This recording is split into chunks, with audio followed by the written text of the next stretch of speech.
Hi guys, welcome back to Skincare Anarchy. This is Ekta, as always, and I'm very excited about our guest today because I'm excited to learn, and she is truly a leader in the field of dermatology. So without further ado, I'm going to introduce you guys to Dr. Kim Nichols, who is a board certified dermatologist. Dr. Nichols, welcome to the show. I've been really looking forward to this episode. Thank you, Eka. I've been looking forward to it too, and I can't wait to talk about my favorite subject, which is, of course, skincare. Absolutely. No, I'm very excited to learn from you. And I really want to get started though and ask you how you got into dermatology and what really led you down this career path.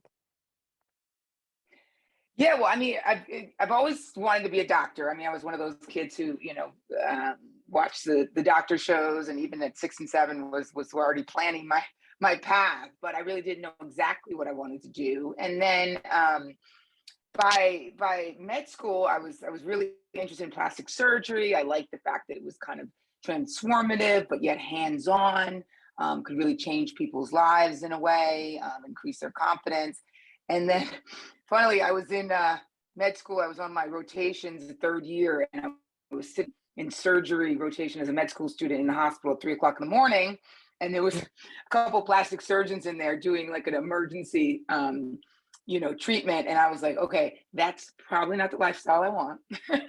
So I said, how can I get the things that, how can I get the hands-on, the treatment and improving people's confidence, and what field can do that for me without those type of surgery hours and late nights. And dermatology really fit the bill, and that's how I got into it. And I've obviously been thrilled with that ever since. Yeah, I want to get your take on just how you see the industry right now, because I know, we talk about skincare on this podcast, and I'm always curious, as dermatologists, like how the industry is viewed, through your perspective. Like, when you look at brands or when you look at just the kind of entrepreneurs we have in the space, like what are some of the things that you've caught that have really caught your eye or, your attention? Well, I mean, I think the biggest thing is how many people, whether they're credentialed or not, are getting into skincare. We were actually talking last night that even, Kelly Clarkson is coming out with a skincare line. It's just inundated. And I think our role as dermatologists is to really be the skin experts, because out there's just so much information that people are getting fed from all the social media, and use this, use that. We all have that kind of drawer of products, and now it's just coming in from all these tutorials online and all this stuff. So really, I see my role as kind of distilling the information, giving the science, because there's a lot out there that isn't necessarily the right information. Absolutely. No, I couldn't agree more. I mean, that's definitely true. And I agree with you that I'm glad that we're seeing more derms, kind of come up to the surface and, really talk about skin health because I'm not gonna lie, there's a lot of people that tell me, well, this is the healthiest thing. I'm like, well, did you talk to a dermatologist? Are you certified? So it's definitely a space of a lot of misinformation, excuse me. But my big question I think I always have for every like, doctor that comes on the show is like, what do you think, like how should people be approaching skin? Just everyday consumers when we wake up, like what should we be thinking about when it comes to protection and I guess maintenance of good skin? If you can kind of walk us down that. I mean, I actually love that question, because that's a question that my patients ask a lot, and then I talk about a lot, which is really starting young and remembering, of course, we all know that skin is the biggest organ in our body, and that we need to take care of it. And if you're talking about anti-aging, for instance, you're seeing, which I think is a good thing, you're seeing patients really know, or even people who are not patients yet know, that they have to kind of start early in terms of sun protection, sunscreen, antioxidants, things that can really help their skin down the long road, as opposed to kind of doing the tanning and all that business, and then coming at 50 and saying, oh my god, now what do I do, Right. when they should have kind of been maintaining the whole time. So I think that awareness is certainly, I mean, a lot of my employees are millennials, or even, gosh, I guess they're Gen Zers now, right? And they're much more aware of the need for starting early in terms of giving maintaining their skin health. Why is it important to go to a derm? Like, I know it's a big question, but like, what if you were to give somebody like an elevator pitch about like why it matters? Like, what would you say to them, just to convince them?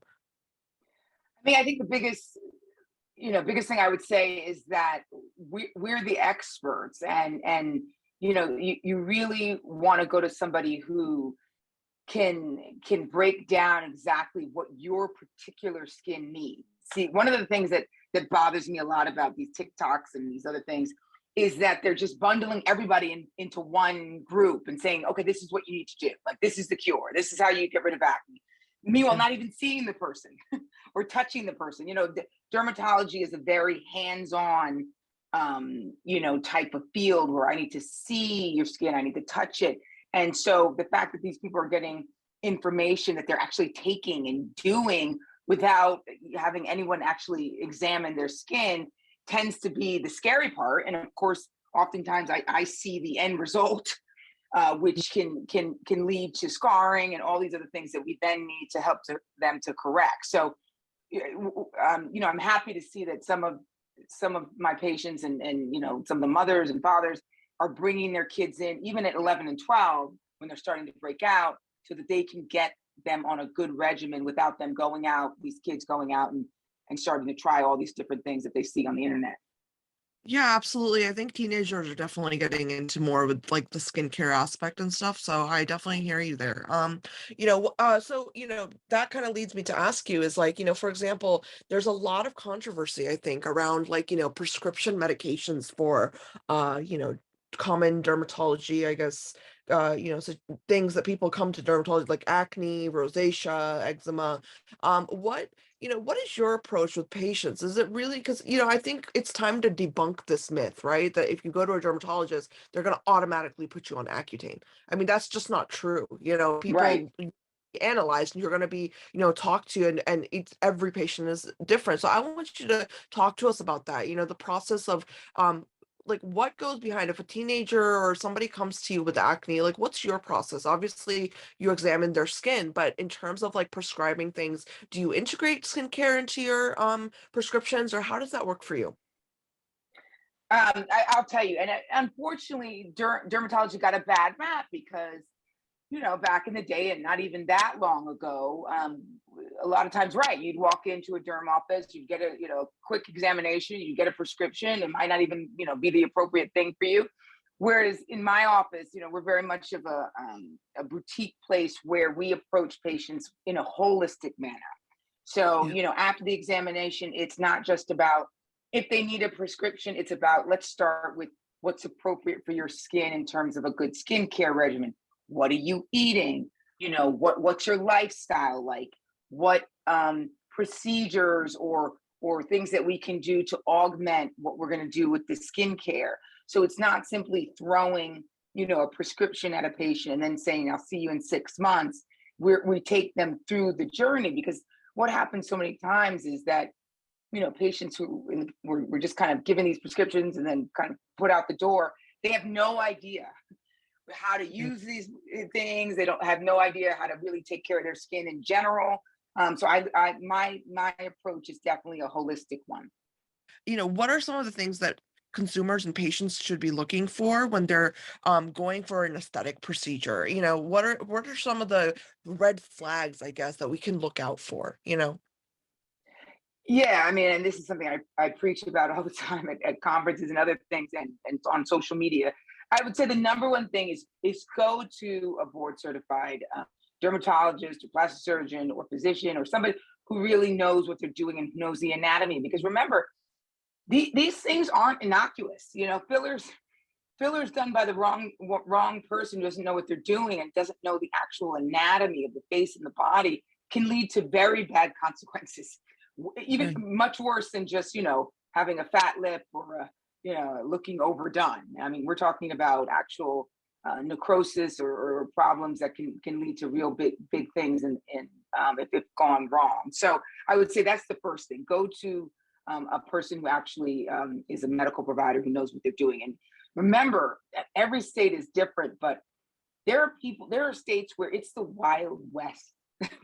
I mean, Yeah. where that you don't need a degree, you don't need, and they're just doing all these crazy injectables. And of course, we've all seen the horror stories. But I would say, patients need to be educated about that first, and then go from there. But I would say that's the most important thing. What are some of the most like the trickiest procedures that people are really opting for right now? Like, things that definitely need a trained hand, to do. So, fillers is definitely going to be the number one, and the reason is, and for those of you who are listening, there's something called vascular occlusion, which basically means filler can, if you don't know where these vessels are in your face and your body, filler can go into the wrong place and then cause big problems. So that would be the number one, and there's certain areas like the nose, which is very vascular and leads to arteries and such that are in our eyes that can, if occluded or filled, can mistakenly can lead to blindness. I mean, God forbid. There's even areas you've probably seen. I mean, stories about injecting of the wrong type of substances like silicone for butt lifts. I mean, Yeah. so again, fillers I would say would be, one of those things where you certainly want to go to somebody who is medically trained. Because with things like Botox, yeah, you could end up with a wonky result, but it goes away in 3 or 4 months. It's not going to usually cause big issues, and there it is. But with fillers, for sure, you definitely could get into trouble if you don't go to the right person. Like, how do you deal with these trends, as they pop up and then you see more, I'm sure you see patients that come in, they're like demanding the same thing, right? That's going on social media. So like, or do you see that rather a lot? Uh, uh, yes, the answer is a double, triple yes for sure. Especially something, somebody who has the power of social media, like a Kylie Kardashian, and so for instance, the lips, right? So lip filler is not bad, right? So lip filler is not a bad thing. In fact, lip filler can be used not just to plump, it can smooth, it can be used to hydrate lips that have aged. It can give can help some asymmetry. But the problem is that with these images of these social media people who have overdone it, to say the least, these girls who want to understand the consequences long term of this look. So for instance, I have colleagues who will remain anonymous, but who know that look and family actually intimately, and we're talking about 6, 8, 9 syringes of filler in Oh, their lips, which is just astounding. So I have to kind of re-educate, both young people and middle-aged people who are interested or thinking about lip filler, that is overdone to an extent that is, it's not the lip filler's fault. It's the fact that they're using way too much and going to people who are allowing them to use way too much. So I say no a lot. I say no a lot.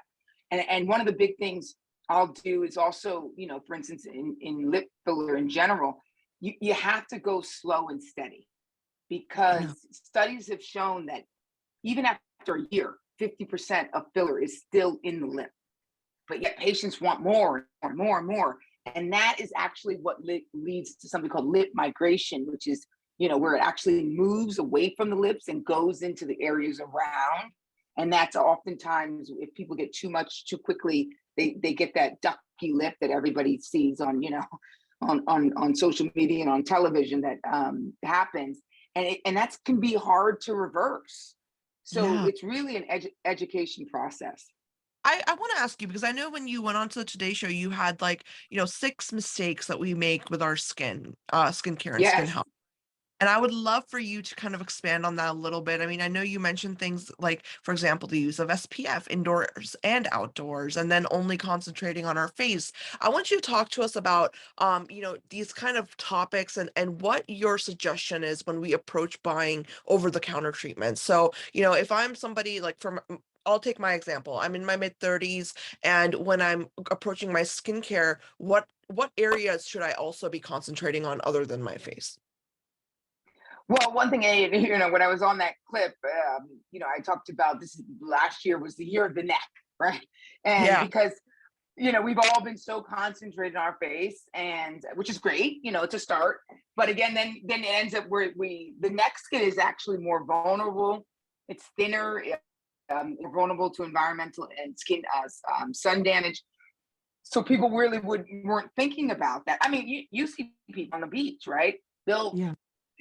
they'll be doing the right thing with the sunscreen, putting it on their face, putting it on their kids, and completely forgetting their neck and chest, and where it's completely exposed, And what ends up happening, of course, is that your neck and chest end up aging way faster than the rest of than your face, of course. In terms of that whole continuum there. So that was one of the things that I talked about, which is everything that you use on your face, your antioxidant, your retinol, whatever it is, your sunscreen, apply it to your neck and your décolleté area also.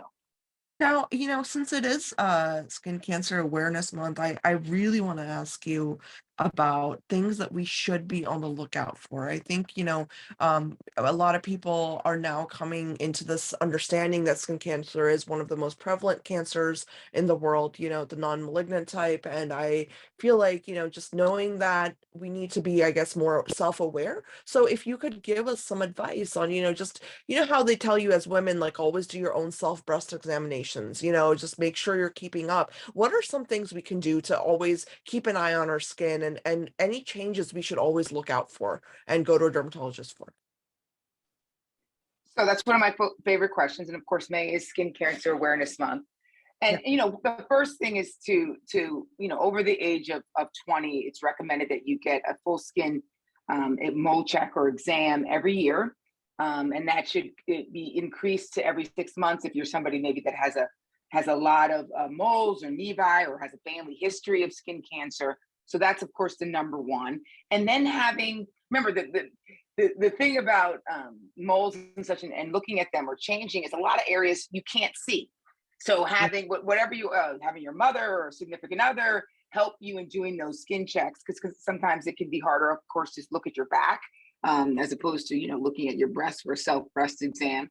And changes, of course, that we've talked about are the ABCDEs of moles, and which is basically A for asymmetry. So if you want to look at moles and see if they're basically pretty symmetric. Yeah. B being border, C being for color. So if something was kind of a brown marker. D, of course, being diameter. So if it's like then the pencil eraser, which is millimeters. And then E being, which basically means that if you had a mole that looked fine and then now it's changing, or you have a new one that's growing very fast, those are simple things that you can look out for and say, hey, let me go get it checked out by a dermatologist. Now, the good news is 99% of those things are probably fine. But Yeah. again, as lay people, it's best if you see those changes to have a dermatologist check it out. Absolutely. No, that actually makes it a lot easier, is to remember those ABCs of this. And I hope everyone listening, you do that, because that's something that I've always been curious about. For example, like my mother had this terrible skin tag, on her eyelid for a very long time. And it was, it looked like a mole, and it was just very difficult for her, and it kept growing, and it grew into it was just bothering her. So for me, I was like, well, why did you wait so long? You don't know what Yeah, that is. And she was like, "Well, it's just a skin tag." I'm like, "How do you know that?" yeah. You know? Yeah, like I just urge people, like even more so, during this month, like go check it out. If you don't know what it is, don't assume it's a skin tag. And I actually want you to tell us, like, what is the difference between a mole and a skin tag? How do we know which is which? Right. Well, I'd say the first thing is don't, okay, so raised, first of all, so raised, something that's bumpy or raised, which, obviously a lot of skin tags are, some benign bumps called seborrheic keratoses, we call them barnacles of age, are raised. And that's when people actually freak out about those. They think that raised means bad, when in fact, most nevi or moles, nevi is just the medical term for moles, are flat and end up being, the ones that can transform into something like skin cancer. So again, raised doesn't necessarily mean bad, but again, if it's something that's evolving or changing, get it checked out. But also don't think that flat means it's okay. You know what I mean? Because moles go deeper down underneath the skin. So that's what people kind of have to understand, because a lot of times people think it's everything's fine unless it's raised. So I would say that's a big point that I educate patients about a lot. You are such an accomplished physician. For everyone listening, Dr. Nichols has studied at Harvard School of Medicine. She has so much experience, top institutions. And as being a woman, and especially as a woman of color, I know how difficult that must have been to like really, be so successful and be at the top of your field. So I would love for you to talk about your experience and your journey, and give any advice you have for any aspiring physicians out there, especially women that might be listening. Well, that's my thing, which is women in business, and of course I'm a woman of color in business, and entrepreneurship is kind of half of what I do as a physician and as an entrepreneur. And I think the biggest thing is is realizing that you have to, and I know this sounds funny, but you have to sell yourself, not the product, right? So we talk about the commoditization of things like Botox. You can go down the street and get it, this and that. So what's really helped me as I've grown in my practice is essentially myself and the unique gifts that I have, the unique attributes of my employees in our office and what we bring to patients. And that's really what's led us to success, and hopefully we'll continue to do that. Because I think a lot of people, when they get in this space, especially in dermatology and aesthetics, they're just like, oh God, how do I differentiate myself? Anybody can do this. And it's really about, yourself and credentialing who you are and what you bring to your patients. So I would say that's the number one thing. And of course, always realizing that you're going to be constantly growing, and you need to continue to educate yourself and your staff. For instance, in my office, we have Monday staff meetings that go on and on, because our staff is so involved in everything that goes on. We do grand rounds where they learn about, even front desk people will learn about procedures, and we'll do them in demonstrations so that, of course, they can speak to the patients on the phone and everything else. And I'm proudly, obviously, a woman owned, and right now, we're women operated. So all of my employees are, women who are really intent on bringing other women up in this business and beyond. And so I think it really gives people, or women, for instance, in my business, it really gives them a mission that's more than just about Botox, or more than just about what we do in terms of patient care. It's about building something that's bigger than themselves. I do want to ask you one last question, Dr. Nichols, and that's your favorite ingredients in skincare. I would love to hear like a short list that you love, of, just seeing products that have these ingredients, or anything that you might recommend to us as we're shopping for skincare. So I mean, I like to, a lot of my patients will come, as we talked about in the beginning, will come and say, I don't even know where to start anymore.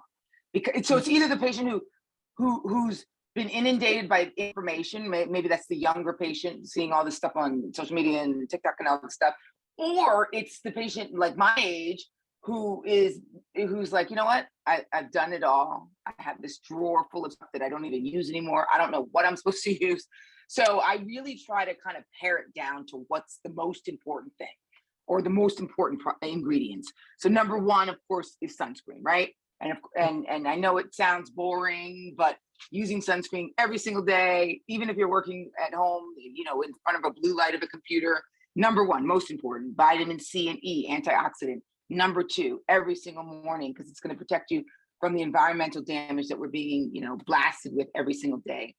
And then at night, things like glycolic and retinol, right? Because as age, of course, those skin cells are starting to slow down their turnover.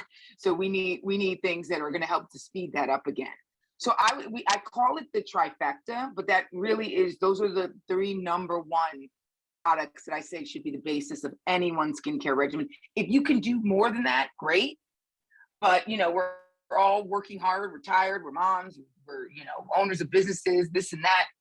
But that would be the three ingredients that I would say would be the most important. I love that. I really love that. And it's simple, that's the best part is like, I always try to tell people, like, I feel like good science is going to be simple. And that's, Yeah. what it's just, it's beautiful to know that these are the things that are absolutely essential. And when it comes to antioxidants, I think now, like, I'm finally seeing this word circulate, right? It's like before it was like people had no idea what an antioxidant even is. And so to hear this in the mainstream and then to hear dermatologists back that up, it makes me really happy, as well as a scientist. So I definitely appreciate that. And everyone listening, I hope you're taking notes because I want you to give us some examples, though, Dr. Nichols, some products you personally love or that you've seen your patients use, that you approved of, if you could. Sure. I mean, I one of my favorites, for instance, is from SkinCeuticals, which is called Custom Dose. Basically, it's a customized serum that's used at night, which has a lot of different ingredients that are customized for the patient's need, basically for helping with light brown spots, uneven skin. Formulated with retinol, but they're customized for the patient. So that's one of my for sure for myself and for everybody. I also love sunscreens that are, one of the problems with sunscreens and why people wouldn't use them on a daily basis, especially even in people of color, would be that they were chalky. If you were somebody of color like myself and you put on a sunscreen, it would kind of, make you look pasty. The Mm. sunscreen formulations these days are so much better. They're really so much better. A lot of them, there's one that's called a daily brightening that also is SkinCeuticals that literally I sometimes use. I don't even put makeup on after it because it gives such a nice glow, but it has the SPF protection behind it. So I really think people need to give these sunscreens a chance if they've had bad experiences with some of those old kind of lifeguardy ones from the past. Absolutely. Yeah, no, I think sunscreen, you're absolutely right. Like for me, it was the same story, like, yeah, I can't wear it because it feels like a mask on my face, So, Right. uh, I hear you there. Now when are you coming out with your own line, Doc? Because I would love to We're working on it. working on it. Well, We're working on it. I hope you do come out with it soon, and I would love to have you on for that because I'm sure it's going to be phenomenal. So, I would love that. Thank you. I would love that. well, everyone listening, I hope you enjoyed this episode, Dr. Nichols. If you have any questions at all for her team, please leave them in the comments section. I will definitely pass them along. And like I said, we would love to have you back anytime, Doc. I love learning from dermatologists. I think it's such a fascinating field, and there's just so much to learn. So I really appreciate you breaking it down for us and giving us something to really kind of think about as we're approaching our skin health. Thank you again. Thank you so much for having me. And for anybody who has even questions, please DM us on our Instagram or anything else. And again, I'd love to be on the show again once we come out with that new line that's coming soon, I hope. Awesome, awesome. No, I'm going to tag everything. So everyone listening, please check out our Instagram feed for all the tags and all the information. But thank you again, and I will be back next time. Awesome.